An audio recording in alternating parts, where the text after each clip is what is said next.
Hi friends, நாம் இன்னைக்கு பார்க்குறது போன வீடியோவோட தொடர்ச்சி தான். போன வீடியோவில் ஊக்பட்டி அடிக்க வரைக்கும் தான் வீடியோவில் வந்திருக்கும். இந்த வீடியோவில் சைடு ஜாயின் பண்ணுறது, ஸ்லீவுக்கு பைப்பிங் எப்படி வைக்கலாம்னு பார்க்கலாம்.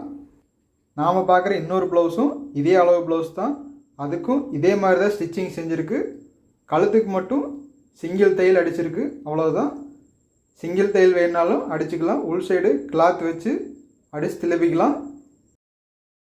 இந்த மாதிரி ப்ளவுஸ் தைச்சிட்டா காப்பர் கலர் கோல்டு பார்டர் வர்ற எல்லா பட்டு சேலைகளுக்குமே யூஸ் பண்ணிக்கலாம். அதனால் தனியாக துணி எடுத்து ஸ்டிச்சிங் செஞ்சுருக்கு. ப்ளவுஸ் கிளாத்து, லைனிங் துணி, ஸ்டிச்சிங் சார்ஜ் எல்லாம் சேர்ந்து 650 ரூபா வந்தது. இதுக்கு முன்னாடி வந்த ஸ்டிச்சிங் வீடியோவோட தொடர்ச்சி தான் இது. ஸ்லீவுக்கு கிராஸ் பீஸ் வச்சு பைப்பிங் எப்படி வைக்கலாம்னு பார்க்கலாம். ஸ்லீவுக்கு எப்போவுமே நார்மலாக எப்படி கட்டிங் செய்வோமோ அதே மாதிரி தான் கட்டிங் செஞ்சு எடுத்து வச்சுருக்கு. இன்னொரு பீஸ் பைப்பிங் வைக்கிறதுக்கு 2.25 இன்ச் அகலத்துக்கு கை சுற்றளவு என்ன இருக்கோ அதை விட 1 இன்ச் அகலமாக வர மாதிரி எடுத்துக்கலாம். இது ஒரு டிஷ்யூ கிளாத்து, காப்பர் கலரு, இதுக்கு நல்லா எடுப்பாக இருக்கும். சீலையிலையும் இந்த கலர் வந்திருக்கு. அதனால் ஒரு பைப்பிங் வைக்கிறத விட ப்ளவுஸ்லேயே இந்த கிராஸ் பீஸ் வந்துருக்கிறதுனால அது ஆப்போசிட் வர மாதிரி தைச்சு 1 இன்ச் அளவுக்கு ஒரு பைப்பிங்கு, அதுக்கு மேலே இன்னொரு பைப்பிங் வச்சிட்டோம்னா அது ஒரு டிசைனாக இருக்கும், பார்க்குறதுக்கு நல்லாயிருக்கும். இதில் துணி கம்மியாக இருக்கிறதுனால ஸ்லீவுக்கு மட்டும்தான் வச்சுது. இதே என்ன துணி அதிகமாக இருந்ததுன்னா நெக் பீஸுக்கும் இதே மாதிரி வச்சு அடித்தோம்னா இன்னும் பார்க்குறதுக்கு நல்லாயிருக்கும். இந்த கிராஸ் பீஸ் வர்ற ப்ளவுஸ்க்கு இந்த மாதிரி நாம் வேணுங்கிற மாதிரி டிசைன் மாற்றி பண்ணிக்கலாம். இப்போ அப்படியே ஆப்போசிட் வச்சோம்னா சரியாக இருக்கும்.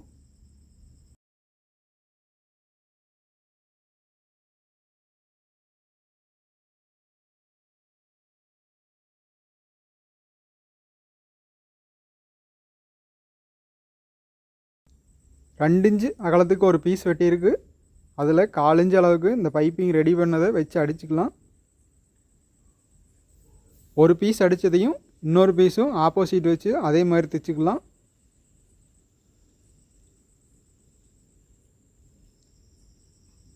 ஒரு பைப்பிங் இதில் வச்சிட்டோம்னா இன்னொரு பைப்பிங் கீழ் சைடு வர்றது லைனிங் கிளாத்தில் வச்சு அடிச்சுக்கலாம்.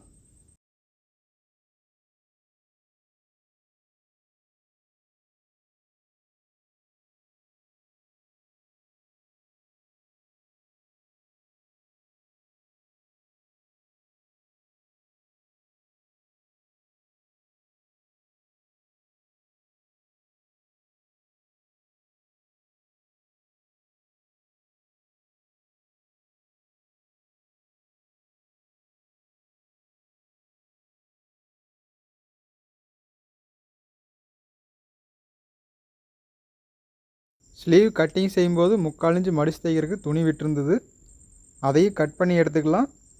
அதுக்கு மேலே இந்த பீஸை வச்சு அடித்த பின்னாடி நம்மளுக்கு கை நீளம் என்ன தேவையோ அதிலிருந்து 1/4 இன்ச்சு மட்டும் தைக்கிறதுக்கு விட்டுட்டு மீதி பீஸெல்லாம் கட் பண்ணி எடுத்துக்கலாம்.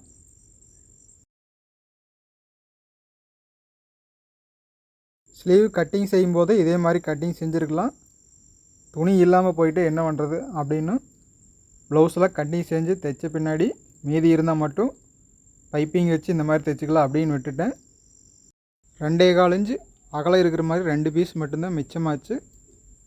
சீலையிலையும் இதே காப்பர் கலர் வந்திருந்தது, அதனால் ஆப்போசிட் வச்சு இந்த மாதிரி தைச்சிட்டோம்னாலும் இதுவே ஒரு டிசைனாக மாறிடும் அப்படின்னு நினச்சி தான் நான் இதை வச்சுட்டேன். வச்ச பின்னாடியும் நல்லா தான் இருக்குது. அப்படியே தைச்சிருந்தோம்னா ஒரே கிராஸ் வந்த மாதிரி ஒரே லைனாக தான் இருந்திருக்கும்.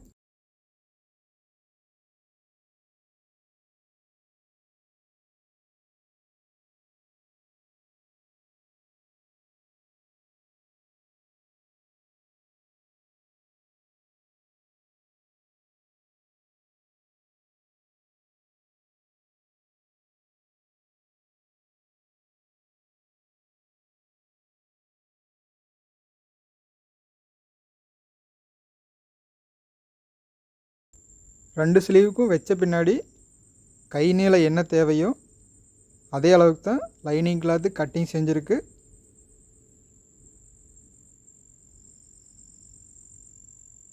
அதுக்கு கீழே என்ன அதிகமாக இருக்கோ அதை வெட்டி எடுத்துடலாம். இது மடிச்சு தைக்கிறதுக்காக 3/4 இன்ச்சு விட்டுது.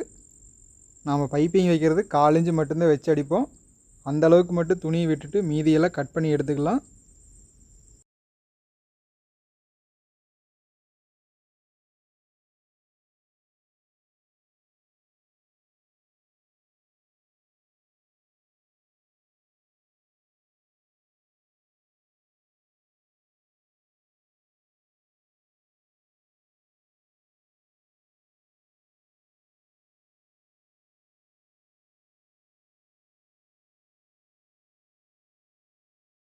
இன்னொரு பைப்பிங்கு ஸ்லீவில் வச்சு அட்டாச் பண்ணிக்கலாம்.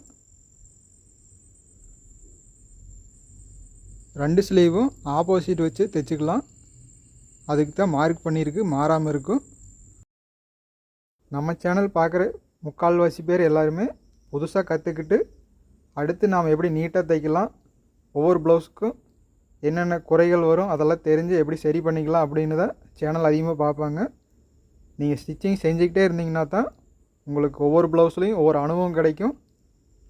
இந்த ப்ளவுஸில் என்ன சரியாக தைக்க முடியலையோ அதை அடுத்த ப்ளவுஸில் சரி செஞ்சு தைச்சிக்கிட்டே இருந்தீங்கன்னா நீட்டாக தைக்கிறதுக்கு வந்துடும்.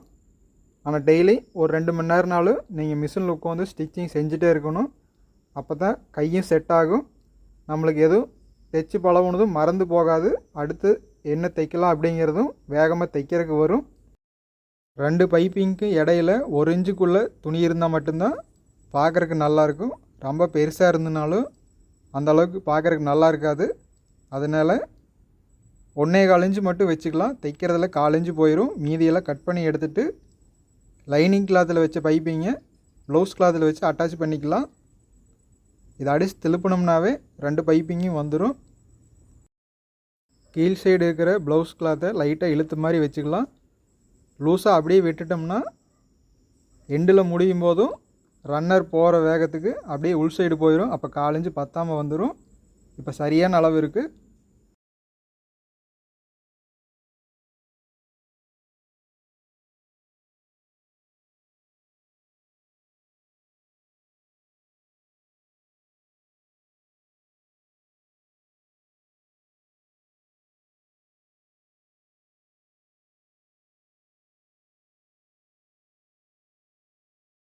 லைனிங் கிளாத் வச்சு அடித்த பின்னாடி பீஸ் அப்படியே திருப்பிக்கலாம்.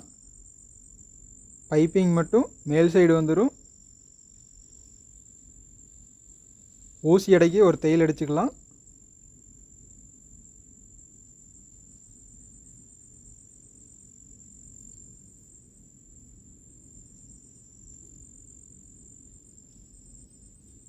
கீழ் சைடு ஒரு தையல் அடித்த பின்னாடி மேல் சைடு இன்னொரு பைப்பிங் இருக்குது, அதுக்கு தையல் அடிச்சுக்கலாம். அப்போ தான் துணி மேல் சைடு தூக்கிட்டு வராது.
ஃபஸ்ட்டு கிராஸ் மட்டும் வந்து சிம்பிளாக இருந்தது.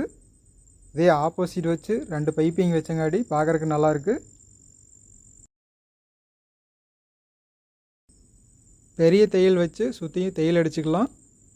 தையல் அடித்த பின்னாடி அதிகமாக இருக்கிற கிளாத்தெல்லாம் கட் பண்ணிவிட்டு ஸ்லீவ் ஜாயின் பண்ணிக்கலாம்.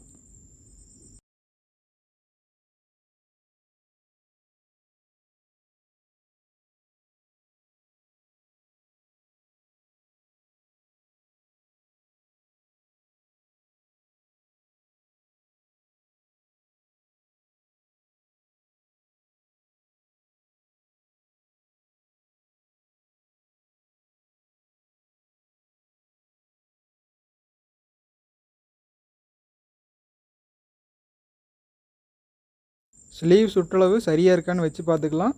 கட்டிங் செய்யும்போது ஆம்கோல் சுற்றளவு கம்மியாக கட்டிங் செஞ்சுருந்தது. 1/4 இன்ச்சுக்கு மேலேயே அதிகமாக இருக்குது. ஸ்லீவ் சுற்றளவு இது குறைக்கக்கூடாது, ஏன்னா ஆம்கோல் சுற்றளவு ரொம்ப அதிகம். இதுவே டைட்டாக இருக்குன்னு சொல்லியிருந்தாங்க. அதனால் ப்ளவுஸில் மட்டும் 1/4 இன்ச்சுக்கு மேலே கட் பண்ணி எடுத்துக்கலாம். அப்போ தான் ஸ்லீவ் சுற்றளவுக்கு சரியாக இருக்கும். ப்ளவுஸ் கட்டிங் செய்யும்போது அளந்து பார்க்குறப்போ கம்மியாக தான் இருந்தது. நான் ப்ளவுஸ் தைச்சு தையெல்லாம் அடித்த பின்னாடி பத்தலினா மட்டும் வெட்டிக்கலாம் அப்படின்னு விட்டுட்டேன். வெட்டி அதிகமாக்கி இது போயிருந்ததுனாலும் இப்போ சரி பண்ண முடியாது. ஏன்னா ஒவ்வொரு கிளாத்து வச்சு பார்க்கும்போது சரியாக தான் இருக்கும். இது ஆம்கோல் சுற்றளவு ரொம்ப அதிகம். அதனால் குறைவாக இருந்ததுன்னா இப்போ தையலெல்லாம் அடித்த பின்னாடி வச்சு பார்த்து அதுக்கு பின்னாடி நம்ம கட்டிங் செஞ்சுக்கலாம்.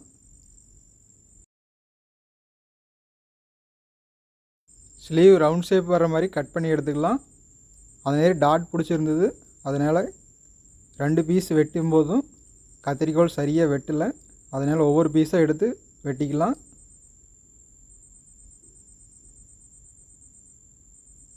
காலிஞ்சு ஒரு பாயிண்ட் வர மாதிரி தையல் அடிச்சுக்கலாம். ஸ்லீவை இழுக்காமல் கீழ் சைடு பீஸ் மட்டும் லைட்டாக இழுத்து பிடிச்ச மாதிரி அடிச்சுக்கலாம். சென்டர் கரெக்டாக வந்துருச்சு. ஒரு சைடு சரியாக இருந்ததுனாலும் இந்த சைடு முடியும் போது ஒரு பாயிண்ட்டுக்கு மேலே துணி அதிகமாக தான் வந்தது. பாயிண்ட் மட்டும் வந்ததுனால நான் அப்படியே விட்டுட்டேன். அதை விட ஜாஸ்தியாக வந்திருந்ததுன்னா இப்போ தையல் அடித்ததையும் பிரிச்சுட்டு திரும்ப இன்னொரு பாயிண்ட்டுக்கு மேலே 2 சைடு கட்டிங் செஞ்சு அதுக்கு பின்னாடி தான் நான் ஜாயின் பண்ணியிருப்பேன். ஏன்னா கை சுற்றளவு ரொம்ப அதிகம். அதனால் முடிஞ்ச அளவுக்கு லூஸாக இருக்கிற மாதிரியே தைச்சிக்கலாம். ப்ளவுஸ் தைச்ச பின்னாடி டைட்டாக போயிட்டாலும் திரும்ப எதுவும் பண்ண முடியாது. இதே கை சுற்றளவு கம்மியாக இருந்து உடம்பு கொஞ்சம் கம்மியாக இருந்ததுன்னா நாம் அப்படியே கூட விட்டுடலாம். டைட்டாக இருக்கிற மாதிரி தெரியாது. ப்ளவுஸுக்கு தகுந்த மாதிரி நாம் சரி பண்ணிக்கலாம். அந்த ஒரு பாயிண்ட் மட்டும் வெட்டி எடுத்துடலாம்.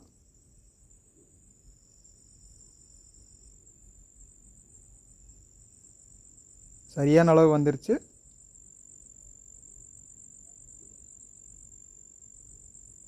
இன்னொரு ஸ்லீவும் ஜாயின் பண்ணிக்கலாம். அந்த பீஸ்லேயும் ஒரு பாயிண்ட் இருந்தது. அதே மாதிரி இதில் ஒரு பாயிண்ட்டு துணி அந்த சைடு விட்டுடலாம். கீழ் சைடு பீஸு மட்டும் லைட்டாக இழுத்து பிடிச்ச மாதிரி அடிச்சுக்கலாம்.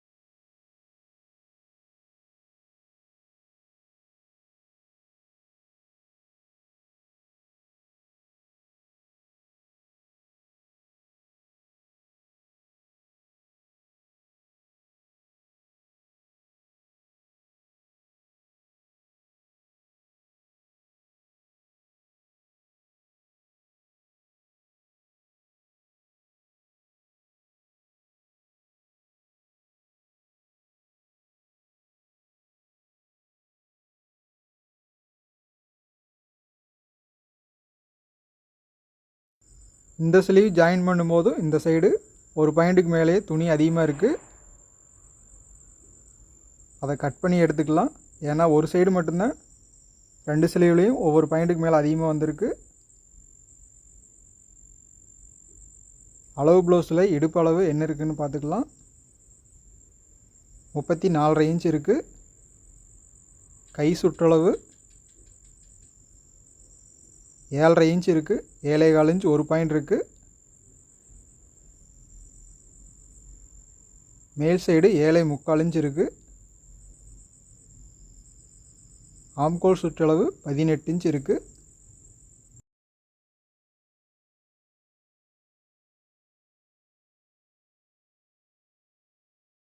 முப்பத்தி 4.5 இன்ச் இடுப்பளவு இருந்தது.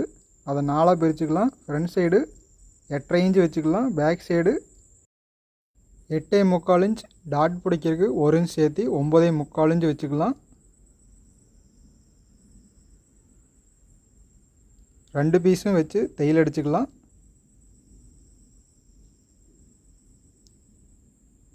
பட்டிக்கிட்டு வந்ததையும் நிறுத்தி மேல் சைடு சரி பண்ணிக்கலாம். பீஸ் கிராஸாக இருந்ததுனாலும் நேர் எடுத்து வச்சுக்கலாம். 1.25 இன்ச் அதிகமாக லூஸ் வச்சது அந்தளவுக்கு வர்றதுக்கு மார்க் பண்ணிக்கலாம்.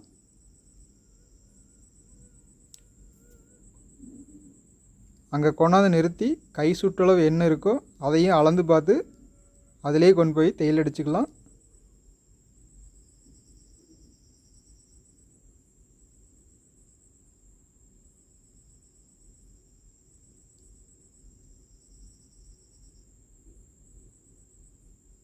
இந்த ப்ளவுஸ்லேயே ஆம்கோல் சுற்றளவு சரியாக இருக்கான்னு பார்த்துக்கலாம். 7.75 இன்ச் மேல் சைடு லூஸ் இருக்குது. அளவு ப்ளவுஸில் என்ன இருந்ததோ அதே அளவு தான் இருக்குது, அதனால் டைட்டாக போகாது.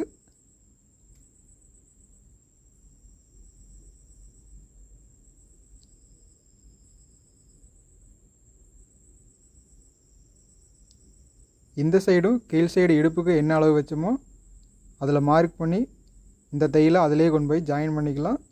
சைட்லேயும் துணி எச்சு கம்மி எதுவும் இல்லை. கீழ் பீஸ் மட்டும் ஒரு பாயிண்ட் அதிகமாக இருந்தது, அதை லைட்டாக இழுத்து பிடிச்சி அடிச்சிட்டோம்னா சரியான அளவு வந்துடும்.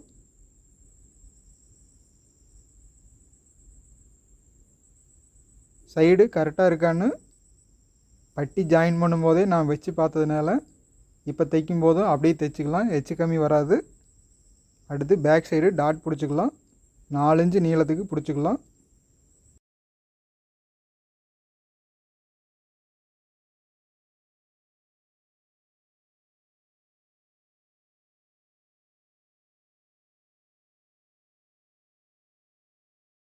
இந்த ப்ளவுஸோட முதல் பகுதி இந்த வீடியோ முடிஞ்சதையும் ஸ்க்ரீனில் வரும், அதை டச் பண்ணிங்கன்னா பார்த்துக்கலாம். இல்லைனாலும் கீழ் சைடு லிங்க் இருக்குது, அதை டச் பண்ணியும் பார்த்துக்கலாம். 2 டாட் பிடிச்ச பின்னாடி இடுப்பளவு சரியாக இருக்கான்னு பார்த்துக்கலாம். ஃப்ரண்ட் சைடு 8.5 இன்ச்சு சரியாக இருக்குது.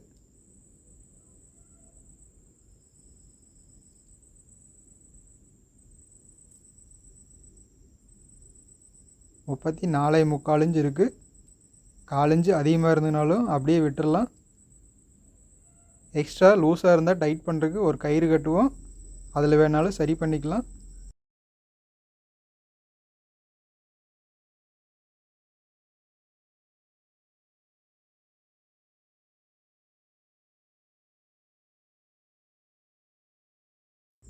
சைடில் 2 தையல் எக்ஸ்ட்ராவாக அடித்து விட்டுக்கலாம், லூஸ் வேணாலும் பிரித்து விட்டுக்கலாம். அடுத்து ஓவர்லாக் போட்டோம்னா இந்த ப்ளவுஸ் ஃபினிஷிங் ஆயிரும். Hey there. Subscribe to my channel and also press this bell icon so you can get latest video notifications. And this is absolutely free.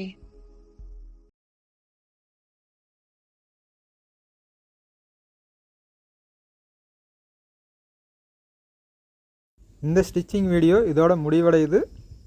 நாம் அடுத்த வீடியோவில் சந்திக்கலாங்க ஃப்ரெண்ட்ஸ்.